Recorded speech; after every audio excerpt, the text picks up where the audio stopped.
Hello students, my self engineer D Kumar आप सभी को अपने चैनल साइंस वेब पर स्वागत करता हूं। स्टूडेंट्स, इस रिकॉर्डेड वीडियो में हम लोग क्लास 12th के लिए फिजिक्स का जो सेट बी है एमसीक्यू करने जा रहे हैं और आप इसे अच्छे से देखेंगे, ठीक है। और अपने टेस्ट का प्रिपरेशन इसी पैटर्न पर आप करेंगे बच्चों। इसलिए मैं आपसे रिक्वेस्ट करता हूं कि पहले क्वेश्चंस अपने से सॉल्व करने की कोशिश करना है, ठीक है। फिर हमारे वीडियो सॉल्यूशन पर आपको जाना है, ठीक है। क्वेश्चन पहले पढ़िए, सॉल्यूशन बाद में देखिए। पहले अपने से ट्राई कर लीजिए, उसके बाद सॉल्यूशन को देखना है आपको, ठीक है बच्चों। तो आइए देखते हैं इस सेट बी का पहला क्वेश्चन आपके सामने मैं पेश करता हूं और अपने से ट्राई करने के मैं बार बार इस वीडियो में रिपीट करूंगा। क्वेश्चंस अपने से पहले सॉल्व करने हैं, फिर बाद में देखना है मेरा सॉल्यूशन, ठीक है बच्चों। तो पेश है आपके सामने पहला क्वेश्चन इस सेट बी का, ठीक है। देखिए क्वेश्चन है कि एक स्थिर आवेश उत्पन्न करता है।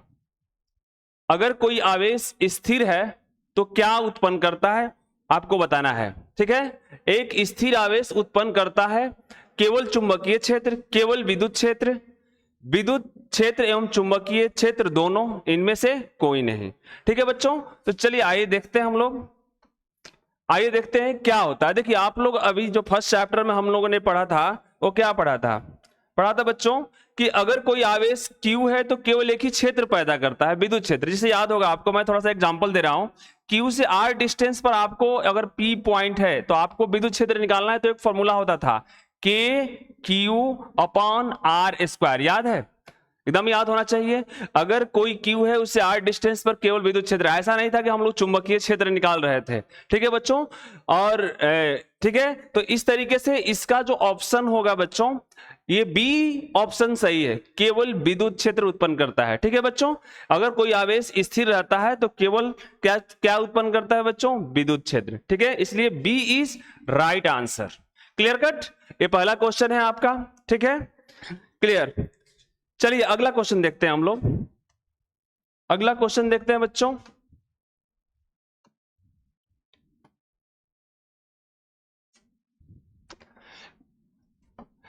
निम्नलिखित में से कौन सा विद्युत क्षेत्र का मात्रक नहीं है? बहुत ही अच्छा क्वेश्चन है, ठीक है बच्चों। निम्नलिखित में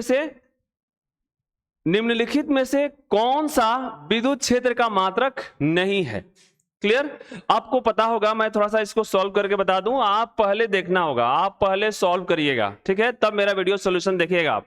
तो थोड़ा सा याद कीजिए, विद्युत क्षेत्र का जो एसआई मात्रक होता है वो क्या होता है? न्यूटन पर कूलम, ठीक है, न्यूटन पर कूलम। अगर आपको याद हो तो न्यूटन पर कूलम। क्लियर? अब देखो बच्चों, न्यूटन पर कूलम को देखते हैं तो पहला ऑप्शन आपको मिल रहा है इसमें। देखिए पहला, इसको हम ऐसे लिखना चाहें तो क्या लिख सकते हैं? न्यूटन पर कूलम को हम ऐसे लिखते हैं, पहला ऑप्शन है। यानी कि ये पहला जो है विद्युत क्षेत्र का मात्रक है। लेकिन इसमें क्वेश्चन पूछा है कि कौन सा विद्युत क्षेत्र का मात्रक नहीं है, आपको जज करना है। यानी कि इससे ज्यादा भी हम लोग विद्युत क्षेत्र का मात्रक निकाल सकते हैं, है कि नहीं? तो चलिए एक तो फाइनल हो गया, ऑप्शन ए विद्युत क्षेत्र का मात्रक है। अब इसमें तीनों में से ढूंढना है कौन ऐसा है जो नहीं है, ठीक है बच्चों। थोड़ा देख लेते हैं। अब आपको याद होगा, जब हम विद्युत क्षेत्र और विद्युत विभव का संबंध बना रहे थे, रिलेशन बनाए थे, तो अपने पास आया था delta V equal to E vector dot dr vector. अगर आपको याद है तो माइनस साइन लगा करके, हम माइनस साइन के बाहर नहीं जाएंगे, हम सीधा यहां से क्या करते हैं बच्चों? सीधा विद्युत क्षेत्र का मात्रक निकालते हैं। तो थोड़ा सा ध्यान दीजिए, यहां से अगर तोड़ें इसको तो डेल्टा V हो जाएगा और ये ई dr कॉस थीटा, इस तरीके से हम इस डॉट प्रोडक्ट को तोड़ेंगे तो होगा, ठीक है। इस कॉस थीटा का कोई मात्रक होता नहीं है। मैं थोड़ा डीप में जा रहा हूं, ध्यान दीजिएगा। तो मात्रक के हिसाब से देखें तो यहां से ई बराबर क्या हो जाएगा?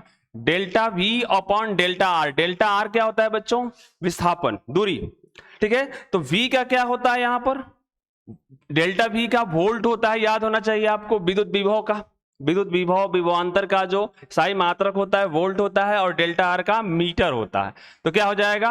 वोल्ट और पर मीटर, ठीक है। ये आपका एसआई मात्रक हो सकता है, किसका? 100% होगा, किसका बच्चों? विद्युत क्षेत्र का। तो आपको ऐसे भी याद होगा वोल्ट पर मीटर, मैंने ये बताया था जब ये रिलेशन पढ़ाया था आपको। ठीक है बच्चों, तो वोल्ट पर मीटर देखिए सी में भी है, सी में भी है और ए में भी है। अब इसमें देखना है इसमें और इसमें कौन नहीं है। क्लियर? तो देख लो बच्चों, यहां से थोड़ा सा और देख लेता हूं, एक थोड़ा सा अगर इसका देखना है तो और मैं देख सकता हूं। क्या देख सकते हैं बच्चों? यहां से देख सकते हैं हम लोग कि ये वोल्ट मीटर को कुछ क्या और आगे लिख सकते हैं क्या? वोल्ट पर मीटर को थोड़ा सा और आगे हम एक्सटेंड कर सकते हैं क्या? तो याद करो वोल्ट का जो एसआई यूनिट होता है, वोल्ट जो बना है उसका फॉर्मूला जो होता है वर्क अपॉन क्यू से, और ये हो जाएगा मीटर, है कि नहीं? अब ये वर्क का क्या होता है?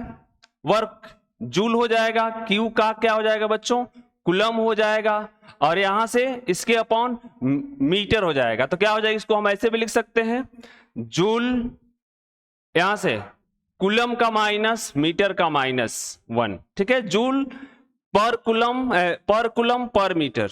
देखिए यहां से जूल, ये भी एसआई मात्रक। अगर हम इसको वोल्ट पर मीटर को एक्सटेंड करते हैं तो वोल्ट को बच्चों W अपॉन क्यू, तो W का एसआई मात्रक जूल होता है कार्य का, और यहां से Q का क्या होता है बच्चों? कुलाम। तो अगर इसको हम थोड़ा सा सॉल्व करके देखते हैं तो जूल पर कुलाम मीटर आ रहा है, तो इसको हम अगर थोड़ा सा लिखना है इसको तो क्या लिख सकते हैं? जूल ऊपर हो जाएगा, कुलाम इनवर्स हो जाएगा, मीटर भी इनवर्स हो जाएगा। तो क्या हो जाएगा? जूल कुलाम पर मीटर, जूल, ठीक है, कुलाम इनवर्स मीटर इनवर्स। अब देखिए इस डी ऑप्शन में भी है, यानी कि ये बी ऑप्शन ऐसा है जो इसमें नहीं मिला, यानी कि ये भी मात्रक है, ये भी मात्रक है और ये भी मात्रक, तीनों मात्रक है किसके? विद्युत क्षेत्र के। लेकिन एक ऐसा बी है जो बी इसका मात्रक नहीं। आप देख सकते हैं यहां से वोल्ट पर मीटर, ऐसे भी आपको याद है न्यूटन पर कुलम, बात यहां पर थी दोनों में कौन होगा सर? तो हम क्या कर दिए बच्चों? वोल्ट को थोड़ा सा एक्सटेंड कर दिया, वर्क अपॉन क्यू, और यहां से वर्क का हो गया जूल, क्यू का कुलाम होता है, और ये मीटर। तो ये इसको अगर हम सॉल्व करते हैं तो जूल पर कुलाम मीटर, यानी कि joule coulomb inverse metre inverse, इस डी में भी ऑप्शन है। इसलिए कौन आंसर होगा इसका इस क्वेश्चन के अनुसार बच्चों? क्वेश्चन के अनुसार बी इज राइट आंसर, यानी कि ये जो है बी जूल पर कुलम इसका मात्रक नहीं होगा। Clear cut? उम्मीद करता हूं कि ये क्वेश्चन आपको समझ में आया होगा। चलिए आगे बढ़ते हैं बच्चों, आगे देखते हैं।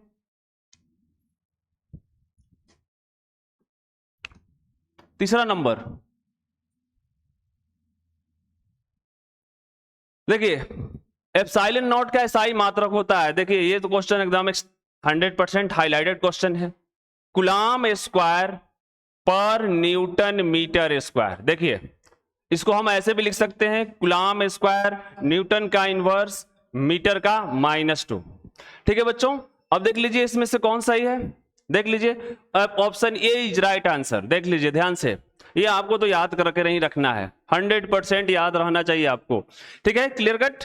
तो ये आपका पहला ऑप्शन सही है, एप्सिलॉन नॉट का एसआई मात्रक होता है। चलिए आगे देखते हैं।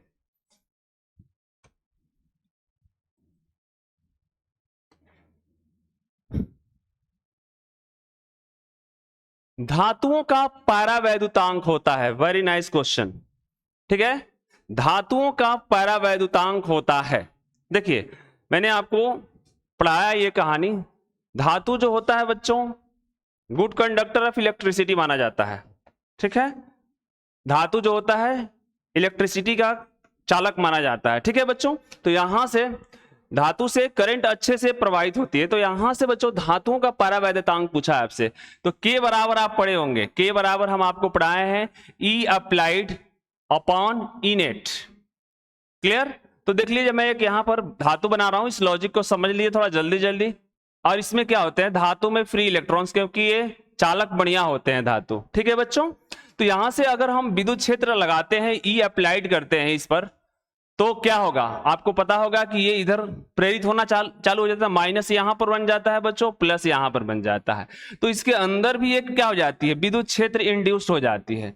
अगर हम दोनों को जोड़ दें तो ई नेट की जो वैल्यू आती है बच्चों, बंद चालक की तरह व्यवहार करने लगता है, ई नेट की जो वैल्यू होती है वो क्या हो जाती है, 0 हो जाती है कि नहीं? तो यहां से 0 की वैल्यू हम रखते हैं तो के बराबर क्या हो जाएगा, ई अप्लाइड अपॉन क्या हो जाएगा बच्चों, 0। तो यहां से क्या हो जाएगा आंसर इसका इन्फिनिटिव, है कि नहीं, अनंत होती है। है कि नहीं? क्लियर? तो इसलिए यहां पर क्या हो जाएगा, डी इज राइट आंसर। देखिए धातु हो गए बच्चों, इसमें चालक बहुत अच्छा होता है धातु, हमने अप्लाइड किया तो क्या हो जाएगा, पूरे ये इलेक्ट्रॉन्स हैं यहां पर जमा हो जाएंगे, माइनस वाले प्लस वाले इधर।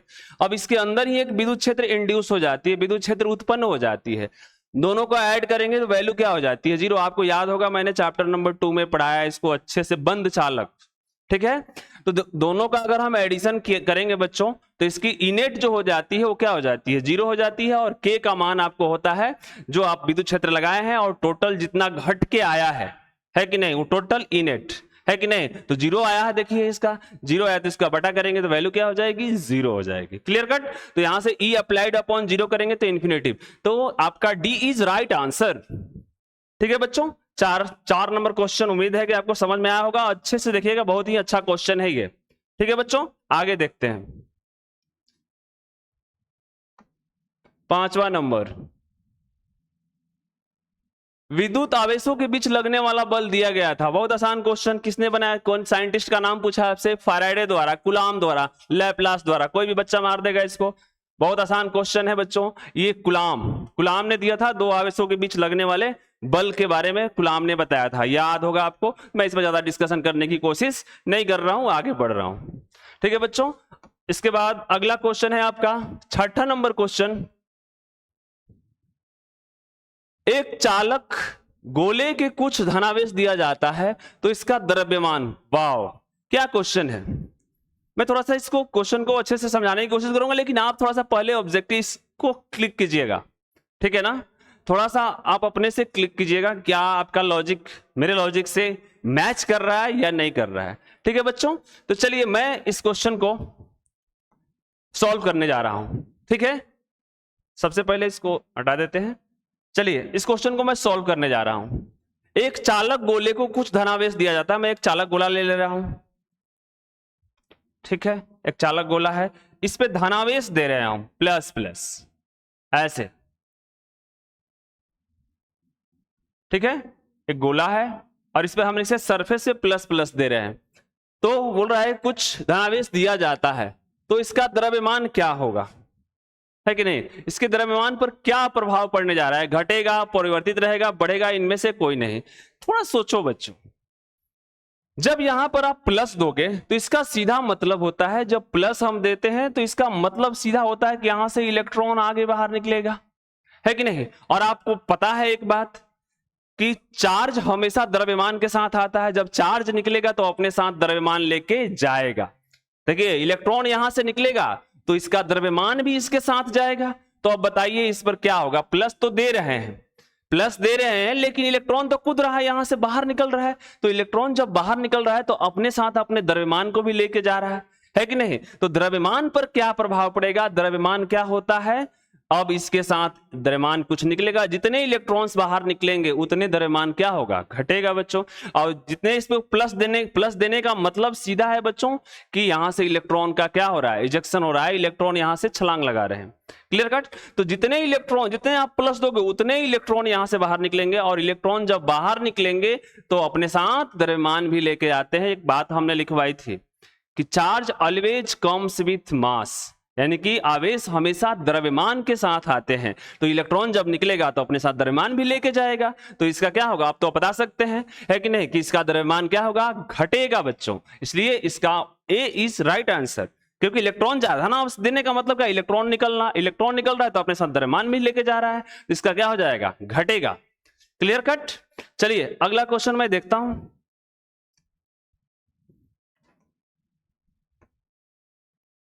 सातवां क्वेश्चन, एप्सिलॉन नॉट का बीमा होता है, कोई नहीं, आसान क्वेश्चन है, एप्सिलॉन नॉट का बीमा कोई याद करने की जरूरत नहीं है। तो क्या होता है बच्चों, coulomb square newton metre square, इसकी SI मात्रक होती है कि नहीं।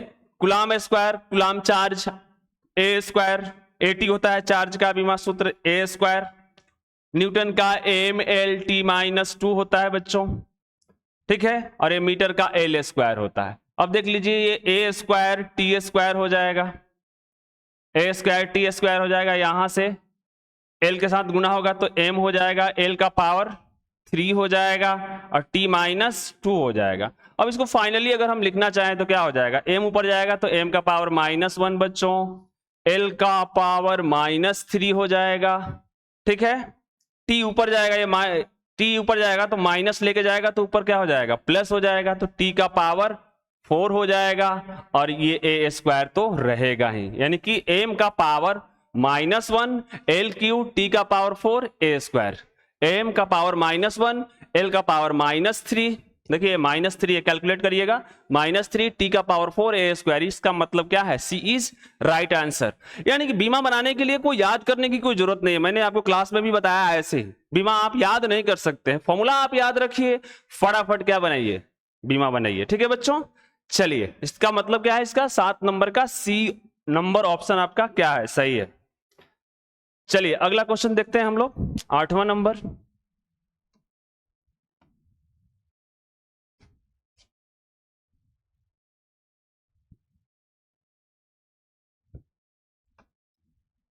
देखिए किसी चालक से 10 के पावर 6 इलेक्ट्रॉन को निकाला जाता है, ठीक है, तो चालक पर आवेश होगा। अब देखिए अभी हमने पढ़ा इससे पहले वाले क्वेश्चन में इलेक्ट्रॉन निकलता है तो क्या होता है, वो द्रव्यमान की बातें थी। अब यहां से देखो एक चालक ले लिया हमने, इससे 10 के पावर 6 इलेक्ट्रॉन को बाहर करा दिया गया, बाहर निकल गया। इसका मतलब जब इलेक्ट्रॉन यहां से जाएगा तो एक बात तो तय है कि ये क्या बनाएगा, प्लस बनाएगा, है कि नहीं, प्लस बनाएगा। तो अब उससे पूछा है आपसे कि निकाला जाता है चालक पर आवेश की मात्रा क्या होगी, तो 100% एक बात तो होगी, इसमें ऑप्शन में प्लस ही दिया हुआ है, अगर मैं फंसाना हो इस ऑब्जेक्टिव को तो माइनस भी दिया जा सकता है, और आप ऑप्शन रिजेक्शन के तौर पे भी क्वेश्चंस को क्या कर सकते हैं, सॉल्व कर सकते हैं। लेकिन आप चीजों को समझिए, जब इलेक्ट्रॉन यहां से निकल रहा है इसका मतलब इस बॉडी पर प्लस चार्ज आएगा, और कितना आएगा, इसके लिए आपके पास क्या है, Q बराबर एनी, याद हो तो Q बराबर एनी, n का वैल्यू 10 टू द पावर 6 है और E का वैल्यू दुनिया जानती है 1.6 इंटू 10 टू द पावर -19। अब देखिए इसको मल्टीप्लाई कीजिएगा तो 1.6 गुणे 10 के पावर -13, 10 के पावर -13 जिस ऑप्शन में है प्लस चार्ज लेके आएगा बच्चों 100%। अब देख लीजिए सी में ये ऑप्शन है। क्लियर कट, उम्मीद करता हूं कि समझ में आया होगा क्वेश्चन। आगे मैं बढ़ता हूं, ठीक है। सबसे पहले अपने आप से क्वेश्चन को सॉल्व करना है, ठीक है, अपने से सॉल्व करिएगा, ज्यादा मजा आएगा, ठीक है बच्चों। चलिए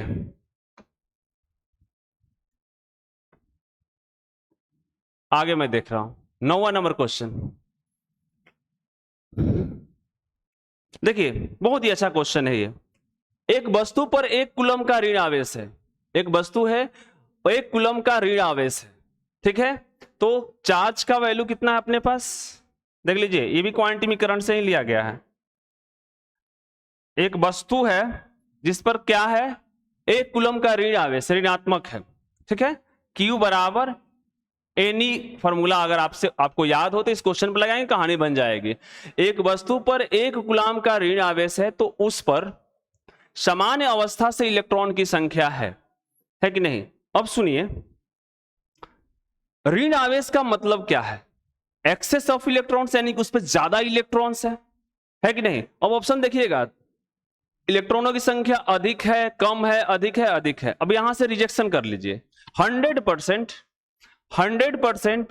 उस वस्तु पर इलेक्ट्रॉन की संख्या ज्यादा होगी तबे वो ऋण आवेश हुआ है कि नहीं, यानी कि इलेक्ट्रॉन्स ज्यादा हैं। तो देखिए अधिक वाले ऑप्शन कितने हैं, 2, ए है और डी है, ये दोनों ऑप्शन कैंसिल हो जाएंगे अगर हमारी बात समझ रहे हैं। अगर सामान्य अवस्था का मतलब उदासीन वस्तु है तो उस पर इलेक्ट्रॉन जितने उतने प्रोटॉन है, ठीक है। लेकिन ये बोल रहा है कि एक वस्तु पर 1 कूलम का ऋण आवेश है तो उस पर सामान्य अवस्था से इलेक्ट्रॉनों की संख्या है, अधिक होगी कि कम होगी। तो 100% अगर वस्तु पर ऋणात्मक आवेश है इसका मतलब इलेक्ट्रॉन अधिक होगा, है कि नहीं। अब कितना अधिक होगा ये आपको बताना होगा।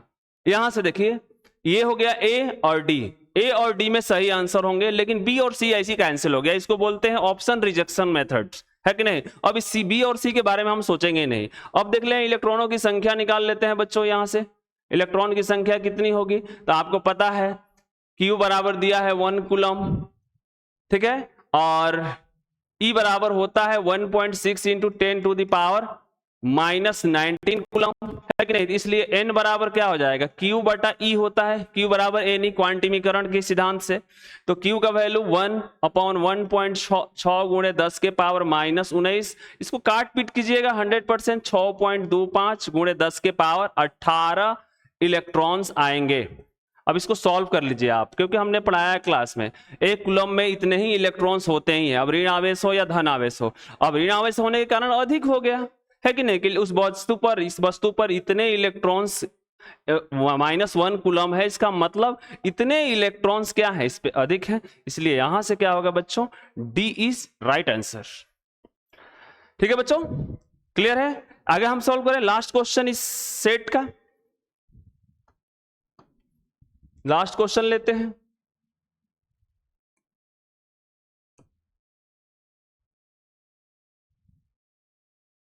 दसवां नंबर, किसी 4 गुणे 10 के पावर -6 कूलम के बिंदु आवेश को इतना 3 × 10⁴ न्यूटन पर कूलम के विद्युत क्षेत्र में रखा जाता है।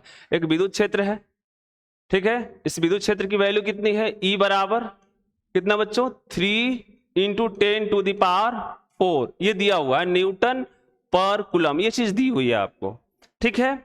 अच्छा, Q का मान कितना दिया हुआ है, देखिए Q का मान भी दिया हुआ है, Q का मान 4 गुणे 10 के पावर -6 कूलम, ये चीज दिया हुआ है। तो बोल रहा है तो आवेश पर लगने वाला बल होगा, वेरी इजी, ठीक है। एक फॉर्मूला आपको हमने पढ़ाया था, ये विद्युत क्षेत्र है और ये विद्युत क्षेत्र का वैल्यू दिया है, E दिया हुआ है, तो F बराबर होता है Q × E। वाह, कैलकुलेट करिए, आंसर निकालिए। Q का मान कितना बच्चों, 4 गुणे 10 के पावर -6 गुणे, ये Q का वैल्यू रख दिया, E का वैल्यू कितना है 3 गुणे 10 के पावर 4। अब इसको कैलकुलेशन तो कर ही डालोगे, चरतियां 12 हो जाएगा बच्चों, और ये हो जाएगा 10⁻², न्यूटन आंसर। लेकिन इसमें देखिए चारों ऑप्शन में इतना वैल्यू है नहीं, है कि नहीं, इतना वैल्यू है नहीं। तो सर क्या करेंगे, थोड़ा देख लेते हैं, दशमलव का इधर उधर खेल है कि नहीं। तो यहां से बच्चों क्या कर लेंगे, 1 पॉइंट में दिया तो 1.2 कर लेंगे, और यहां से कर लेंगे एक वैल्यू घटा देंगे, ये न्यूटन आंसर हो जाएगा, है कि नहीं। इसको अगर दशमलव बढ़ा देंगे तो उसमें से क्या हो जाएगा, एक पावर घट जाएगा, एक पावर उसमें से माइनस कर लेंगे हम लोग, जोड़ देंगे। बात समझ है, नहीं तो अगर नहीं समझ में आ रहा है तो यहां से 12/10 कर सकते हैं और गुणे 10 करेंगे, है कि नहीं, गुणे 10 के पावर -2 ऐसे भी समझ लो। 10 का पावर, सॉरी, यहां से 10 के पावर कितना हो जाएगा बच्चों, 10 के पावर 2 है। अब देखो 10 के पावर 1 -2 जोड़ेंगे तो कितना हो जाएगा, 10 के पावर 1 हो जाएगा, और यहां से 12/10 है तो कितना हो जाएगा, 1.2 गुणे 10 के पावर -1 न्यूटन। यानी कि इसका मतलब कौन सा आंसर सही है बच्चों, इसका बी इज राइट आंसर। ठीक है, क्लियर है। चलिए, इस सेट में 10 क्वेश्चन थे, आपको मैंने 10 क्वेश्चन सॉल्व कराया, आप अपने से प्रैक्टिस करिएगा तब इस सॉल्यूशन को देखिएगा बच्चों। इसके लिए इस वीडियो में सिर्फ इतना। थैंक यू वेरी मच, मिलते हैं नेक्स्ट सेट के साथ।